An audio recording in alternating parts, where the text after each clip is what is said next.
Hello students, welcome to our channel. आज के इस वीडियो में मैं आप लोग को पढ़ाने वाला हूँ क्लास 11th ओसीएम से चैप्टर नंबर 7। और आज के इस वीडियो में हम लोग देखेंगे इस चैप्टर का इंट्रोडक्शन। साथ साथ में मैं आपको बताऊंगा कि इस पूरे चैप्टर के अंदर मैं कितने लेक्चर्स पढ़ाऊंगा और कितने टॉपिक्स दे करके रखे हुए हैं। तो आज के इस वीडियो को एंड तक जरूर देखना, जिससे आपको पूरा इंट्रोडक्शन अच्छे से समझ में आ जाए। आगे बढ़ने से पहले मैं आप लोग को बता दूं कि अगर आप लोग ने अभी तक हमारी चैनल को सब्सक्राइब नहीं किया है ना, तो जल्द से जल्द कर देना, बिकॉज जब तक आपका 11-12 फिनिश नहीं हो जाता तब तक मैं आपके लिए वीडियोस बनाता रहूंगा। और मैं गारंटी देता हूं कि पूरे YouTube पे ऐसा कोई भी फैकल्टी नहीं है या ऐसा कोई भी चैनल नहीं है जो ऐसा कंटेंट प्रोवाइड करता हो। तो जल्द से जल्द चैनल को सब्सक्राइब कर दो। और अगर आप लोग अपनी 11th की प्रिपरेशन को बहुत बढ़िया तरीके से करना चाहते हैं ना, तो आप लोग हमारी न्यू बैच को ज्वाइन कर सकते हो। और ये बैच में जुड़ने के लिए आपको हमारी ऐप डाउनलोड करनी पड़ेगी और ऐप की लिंक डिस्क्रिप्शन में देके रखी है। तो चलिए शुरुआत करते हैं आज के हमारे इस टॉपिक को, जहां पे हम लोग इंट्रोडक्शन देखेंगे चैप्टर नंबर 7 का। तो इंट्रोडक्शन के अंदर क्या देके रखा हुआ है वो अपने समझते हैं।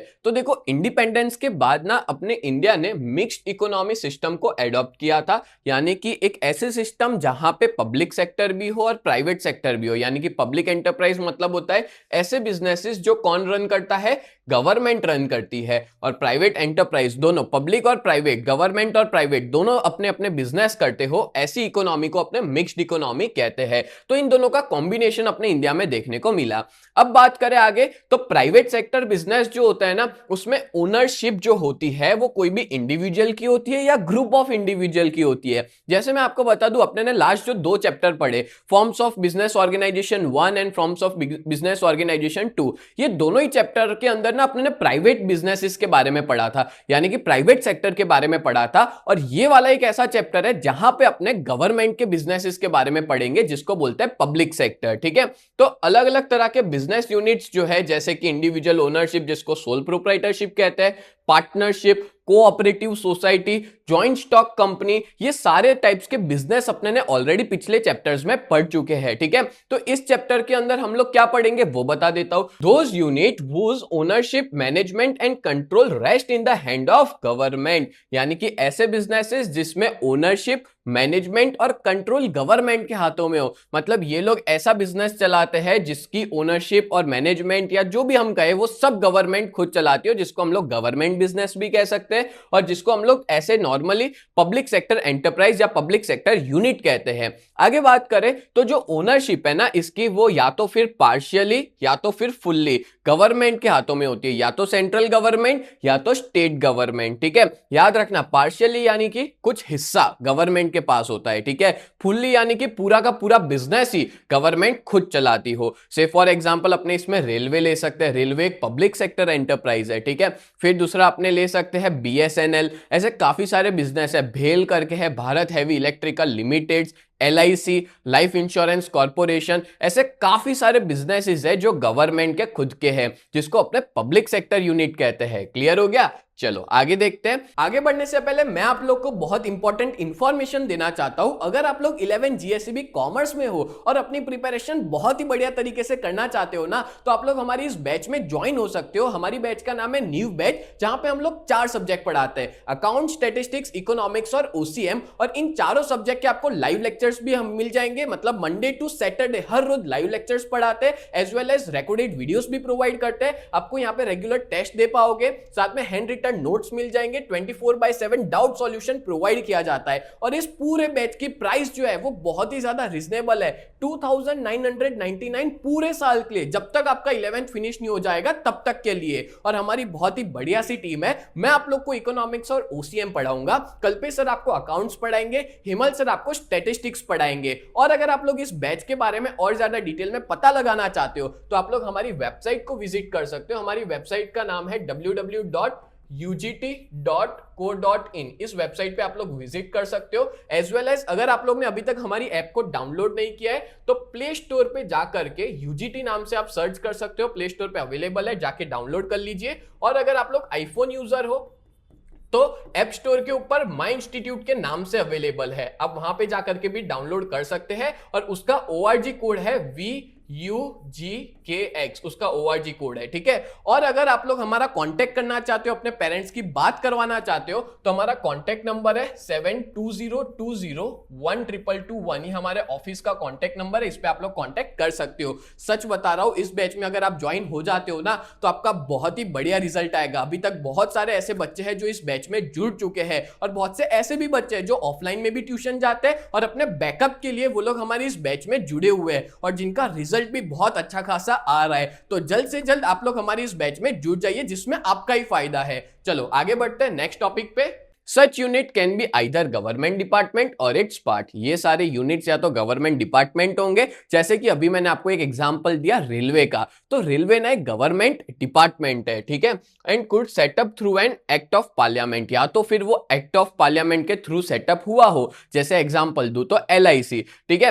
Then through such enterprise government participate in economic activities. हाँ, अब गवर्नमेंट क्यों ऐसी एंटरप्राइज को सेटअप किया? क्योंकि गवर्नमेंट भी प्रॉफिट करना चाहती थी कंट्री के अंदर से, तो गवर्नमेंट भी अपनी इकोनॉमिक एक्टिविटी को चलाने के लिए ये सारी एंटरप्राइजेस को सेटअप किया, चालू किया। The role of public sector was given more importance. अब देखो, जो पब्लिक सेक्टर है ना, उसको स्टार्टिंग में तो बहुत ज्यादा इंपॉर्टेंस दिया गया था अपनी कंट्री में गवर्नमेंट के द्वारा, बट फिर साथ साथ में पब्लिक के साथ प्राइवेट सेक्टर को भी जोड़ दिया गया कि अपनी कंट्री में पब्लिक सेक्टर यानी गवर्नमेंट तो बिजनेस करेगी, साथ साथ में प्राइवेट सेक्टर बिजनेस भी करेंगे, ठीक है।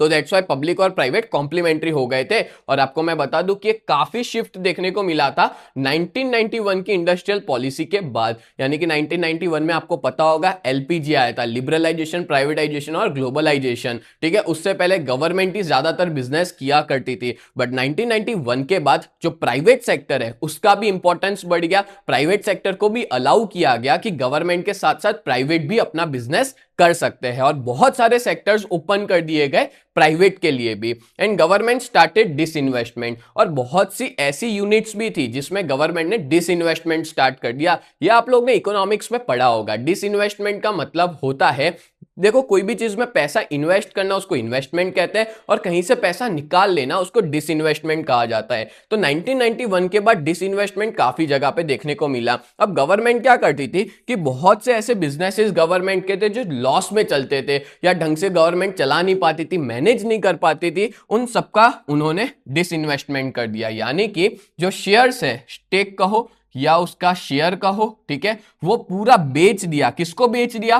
प्राइवेट सेक्टर को। एज एंड व्हेन रिक्वायर्ड, जैसे जैसे जरूरत पड़ी वैसे वैसे वो बेचते गए, जिसकी वजह से अपनी कंट्री के अंदर जो ग्रेटर ऑटोनॉमी है ना, वो प्राइवेट सेक्टर को देखने को मिली। मतलब प्राइवेट सेक्टर को पहले बहुत बोलते हैं ना, गवर्नमेंट इंटरफियरेंसेस देखने को मिलते थे, दखल अंदाजी देखने को मिलती थी, बट अब प्राइवेट सेक्टर फ्रीली अपना बिजनेस कर सकता है। और बहुत सी बार गवर्नमेंट ने डिसइन्वेस्टमेंट किया। अभी पता है, कुछ सालों पहले गवर्नमेंट ने अपने कुछ स्टेक्स बेच दिए थे, कुछ नहीं पूरे के पूरे बेच दिए थे। आपने नाम सुना होगा air India. Air India basically पहले गवर्नमेंट की हुआ करती थी, यानी कि वो पहले पब्लिक सेक्टर एंटरप्राइज हुआ करती थी, बट बाद में जाकर के उसको कन्वर्ट कर दिया गया प्राइवेट को, मतलब प्राइवेट को बेच दिया गया, ठीक है। उसको ही अपने बोलते हैं डिसइन्वेस्टमेंट। बोलो क्लियर हुआ? तो इस पूरे चैप्टर के अंदर अपने यही पढ़ेंगे कि गवर्नमेंट कितने तरह के बिजनेसेस करती है, कितने टाइप्स है पब्लिक सेक्टर यूनिट के। पब्लिक सेक्टर यूनिट यानी क्या? ऐसा बिजनेस जो गवर्नमेंट करती हो। क्लियर हो गया? अब मैं आपको बता देता हूं कि इस चैप्टर में अपने कितने टॉपिक्स पढ़ने वाले हैं, ठीक है। तो इस चैप्टर के अंदर अपने टोटल 12 टॉपिक्स पढ़ने वाले हैं। अगर आप इंट्रोडक्शन को मिला लो, तो अगर आप 13 वीडियो देख लेते हो ना,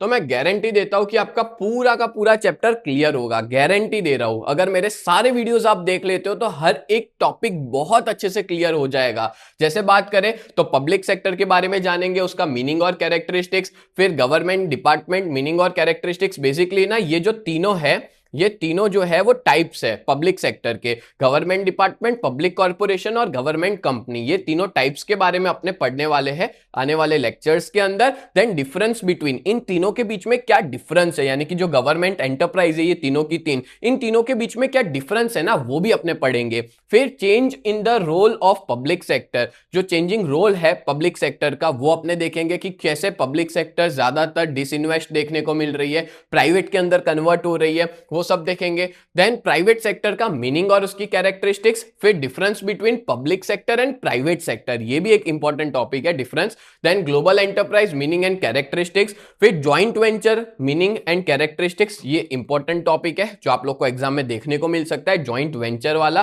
ठीक है, क्योंकि बहुत सी स्कूलों में जब एग्जाम होती है यूनिट टर्म की या तो फिर मिड टर्म की, तो उस टाइम पे ये क्वेश्चंस देखने को मिलते हैं। देन पब्लिक प्राइवेट पार्टनरशिप, ठीक है, ये भी इंपॉर्टेंट है, जिसको पीपीपी कहा जाता है, पब्लिक प्राइवेट पार्टनरशिप। और लास्ट में आ जाता है पब्लिक यूटिलिटी। तो आप देख सकते हो यहां पे 6 पॉइंट हो गए, यहां पे 6 पॉइंट हो गए, तो इस तरह से 12 क्वेश्चंस है और एक इंट्रोडक्शन, तो 13 लेक्चर्स के अंदर आपका पूरा चैप्टर फिनिश हो जाएगा, ठीक है। तो आज के इस वीडियो में मैंने आपको इंट्रोडक्शन बताया और मैं कितने लेक्चर्स पढ़ाऊंगा और कितने टॉपिक्स इस पूरे चैप्टर में है वो मैंने आपको डिटेल में बताया। तो उम्मीद करता हूं ये पूरा वीडियो आपको बहुत हेल्पफुल रहा होगा।